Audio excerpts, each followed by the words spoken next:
now in the current animation industry, nobody does this. It is literally the four of us in this department that are doing ink and paint cels.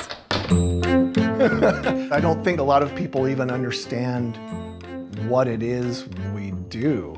We ink the lines and paint the colors for animation cels, which is a way the cartoons were made before they used computers. So the animator draws the image with pencil on paper. That piece of paper goes to the inker, and then the inker would come and set the cel on top. Inking is extremely hard to follow that animator's line precisely, and there's not a lot of people that can do that.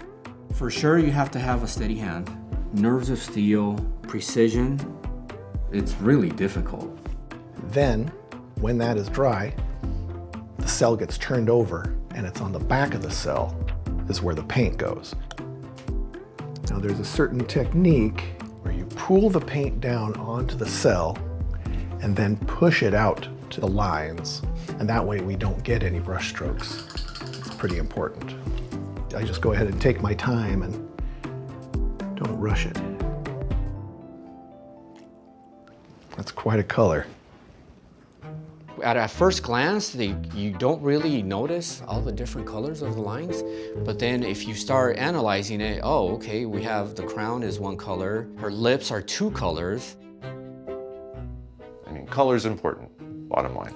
If you have the colors, you pull them from the shelves.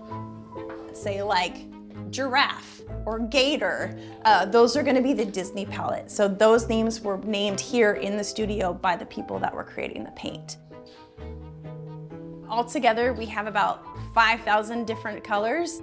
So what you see in this room is kind of like the creme de la creme of the ink and paint department. It is full of any and all colors that we can possibly imagine. And then sometimes the color might be just right between two colors. So it's like, well, I guess we're mixing it now.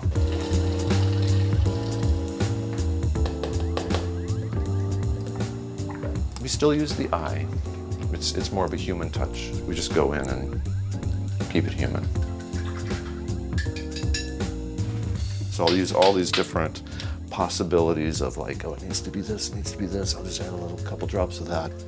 And there's a little voice in my head that says, oh, that's too bright. Let's just throw in a little bit of this just to make it, that goes on in my head. We still use the same tools that they were used when inking and painting started. This process still exists here at Disney, but it's used for other purposes, for fine art now. You know, people always ask me, what's your favorite character to ink? It's the Evil Queen. Change my queenly raiment to a... Snow White was the first full-length animated feature. If you watch Snow White, in my opinion, you can feel the soul. You can really feel the artistry, the artist's hand on that film. I don't know, it's just very charming. It's just very charming, the colors. And it's so rare, especially what we're doing.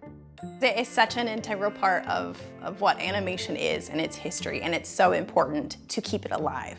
I sometimes wake up and I can't believe I work for the ink and paint department. It's the legacy of the company, in my opinion. I think that's what has carried it on continually through the 3D era and beyond.